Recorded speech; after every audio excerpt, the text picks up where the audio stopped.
Hi, and welcome to the Eternal Spirit Show. I'm Paul Salmon, I'm a psychic medium, and my guest today is Tina Morford, who is a celebrant, among other things. But Tina, what is a celebrant? A celebrant. This is a good question. A celebrant is a person who performs life ceremonies. That can include, well, especially my main line of work is a funeral celebrant, Right. but I can also perform wedding ceremonies, baby naming ceremonies, in fact just about any sort of ceremony, perhaps like a renewal of marriage vows, any type of ceremony that somebody might be interested in, I can put together a service and do that. So it's a bit of a responsibility, It isn't is it? a responsibility, yes, it is. And how did you get into this line of work? Well, it's interesting. I've been an organist, a church organist for many, many years, probably about 20 years now.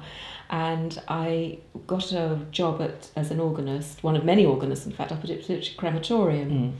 And so you can imagine just playing for a lot of services all the time and listening to a lot of funeral services. And I started to think that I really, really wanted to do this sort of work, but obviously I couldn't be a minister. No. And so I started research, and I learned about becoming a celebrant. And I really did feel this was something for me that I could do. Do you feel like it's a calling? I do really feel that.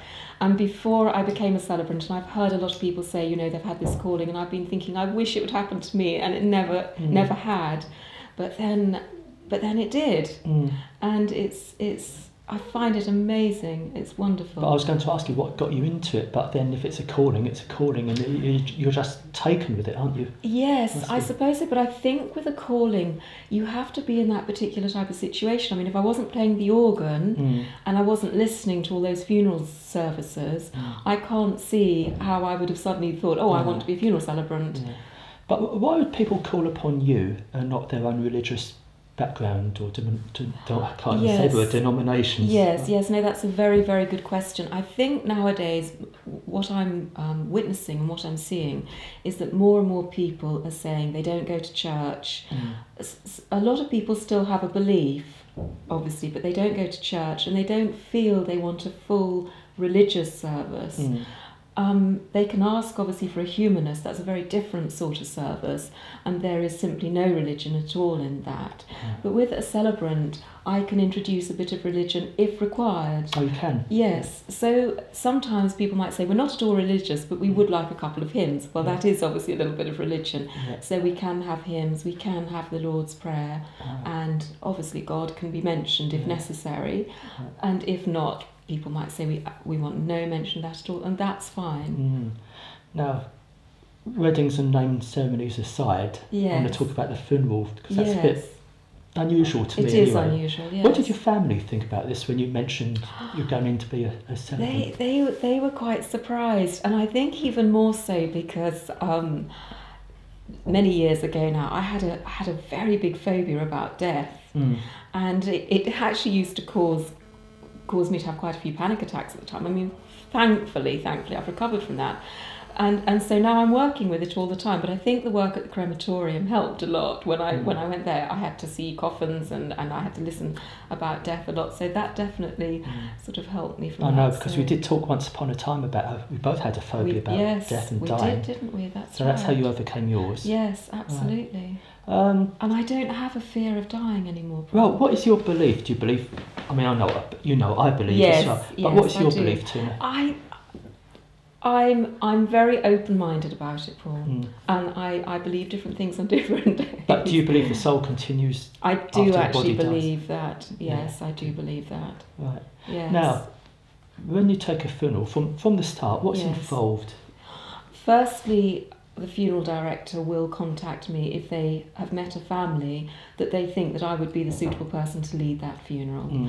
So they will contact me and ask, obviously, whether I'm available to take the funeral, and then they'll send me the details of the family across, and it will be up to me to make contact with that family and arrange a time to go and see them. Now, you can imagine a lot of these funerals, of course, have to be arranged in quite a short time scale, so you could be looking at a week. Sometimes they can be longer than that, but so you get the name of the family, you have to go and make the appointment and see them quite quickly, so there's a lot of arranging to do. Can that be a bit stressful meeting the families? I never find it stressful. I absolutely love my work. I love meeting the families, and I enjoy every family that I meet, and my heart goes out to them all, and I feel greatly moved by the pain that they're experiencing. But I absolutely love my work.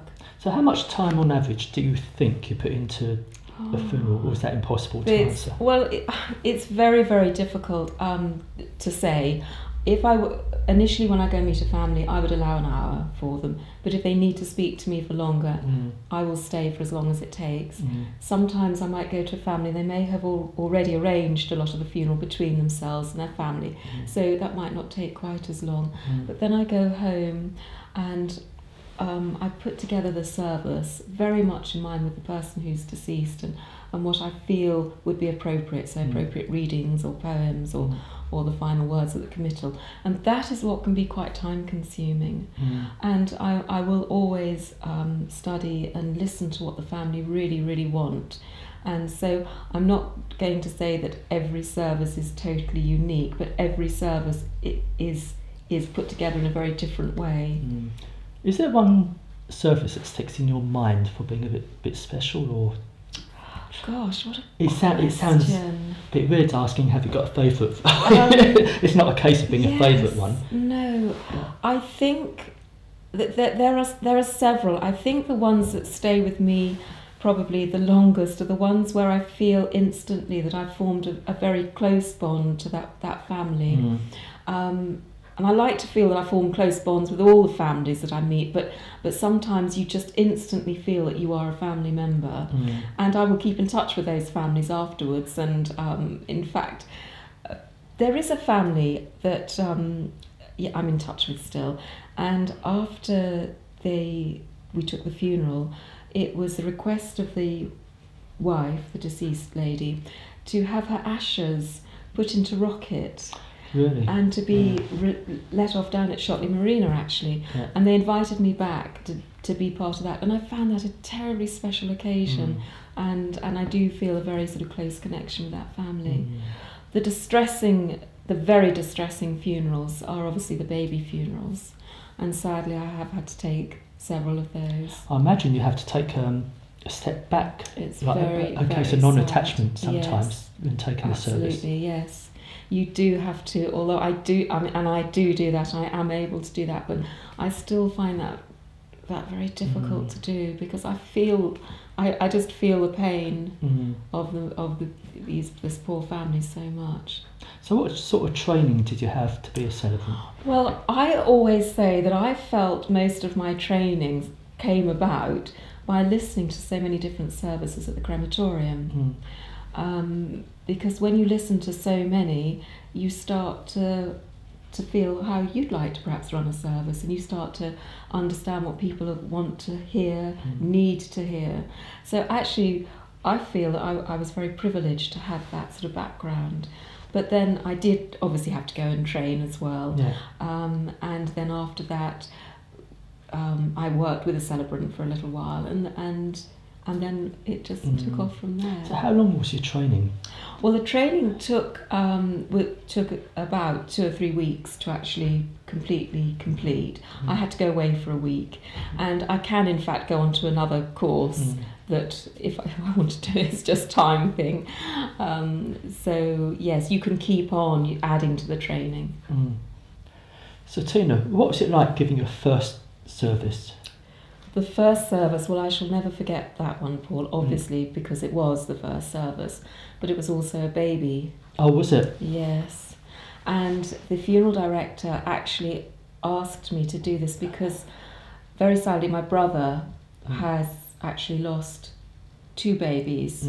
One baby he lost 10 years ago, and one baby very sadly last year.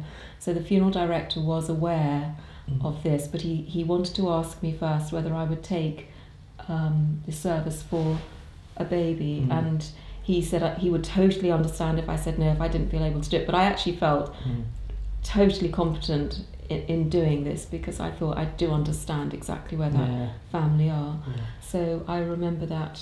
But the nerves must have set in as well. Yes, yes, they did. Although surprisingly, I remember when I actually got there on the day, I really did feel quite calm, and you do have to put a lot of preparation into these services, and if you're not prepared, I can understand the nerves kicking in, but if you're really well prepared, and you also, when you get there, you have to understand that I think when people turn up at funeral services, there is a lot of anxiety for them.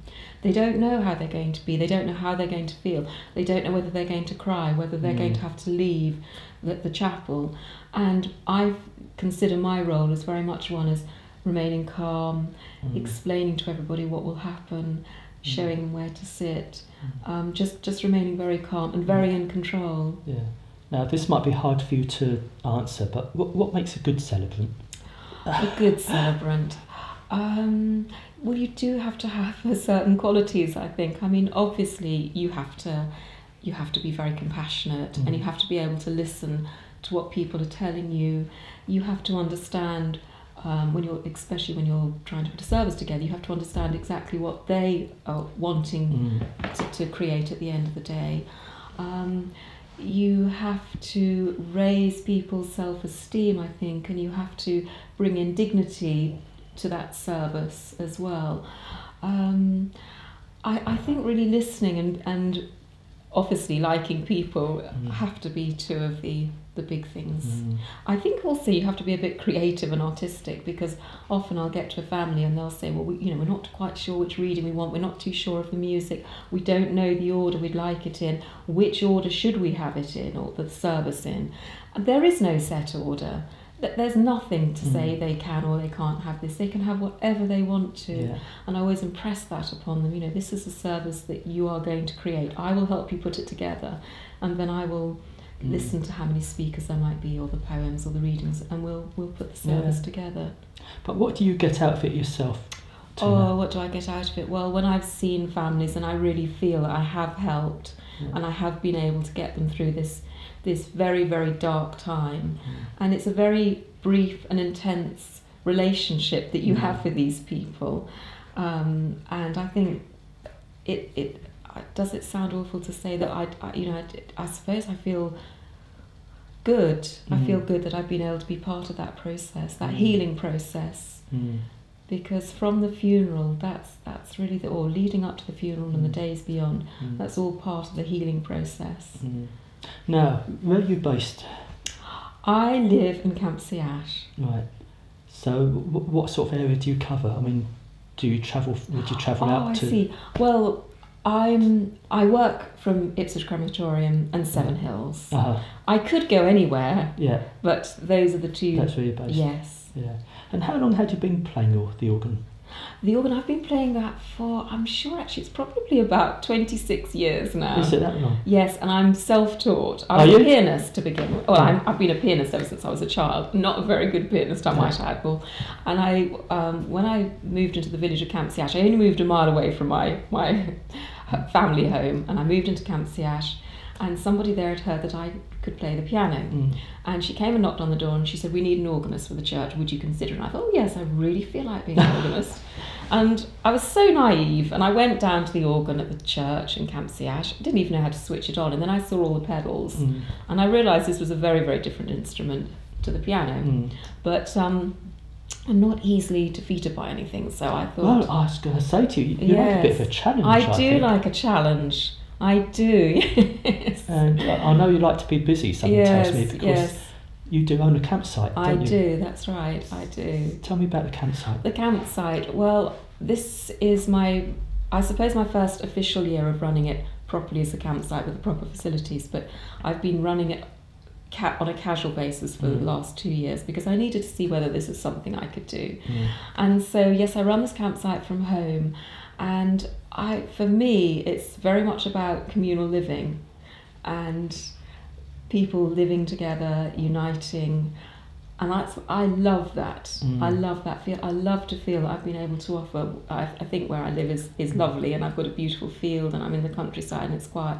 And if I can offer that to other people, and they can enjoy that space, Because let's tell the people, I did come to your place and to give you a spiritual psychic reading. You did. And your campsite's so busy. It is. So your mind must be turning the whole time. It is spinning the whole time. Your celebrant work, in your business entrepreneur campsite. Yes, that's right. And that's where I'd like to run my celebrant work from. Obviously not the funerals, but I would like to do the weddings and baby naming and perhaps renewal of vows. Because when I gave you this reading, I saw you writing, didn't I? You did, oh my God. And I didn't know you were a celebrant. No, but I saw you sitting at a table writing and writing. My God, I do that every night, Paul, every night. That's your celebrant. Yes. So your mind must be active the whole time. It doesn't stop. No. It doesn't stop. So have you got time for hobbies? You can't have. Not really. No, I don't have a lot of hobbies. But your daughter helps out on the campsite. Yes, she does. Yeah, she does a lot of background work, the sort of booking work, and yes, she does. She's invaluable to the business. Now, if someone wants to contact you about the campsite or your celebrant work, how can they contact you? They can contact me on my mobile telephone number. Should I give that to you? No, don't give that. No, just give out the website. The website. The campsite website is brickkilnfarmsuffolk.co.uk. Right. I also run a bed and breakfast, so you'll see the bed and breakfast and the campsite and a bit of the celebrant work on there as well. Or if that's too much to remember and you don't want to play it back, contact me at the Eternal Spirit Show here at Felixstowe TV. And where do you see yourself in a few years' time? Or don't you look ahead? What an interesting question. I usually chuck that in at the end. Yes, I'm not sure, because I love adventure and I love a challenge and I'm open-minded to everything. I don't know, Paul. I'm not sure. You'll have to invite me back. Oh, so I think you'll have to.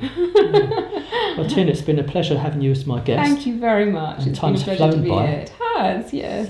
But we'll call you back one day. Yes. A few years' time. You do that. See where I am. So, from Tina and myself, thanks for watching and goodbye.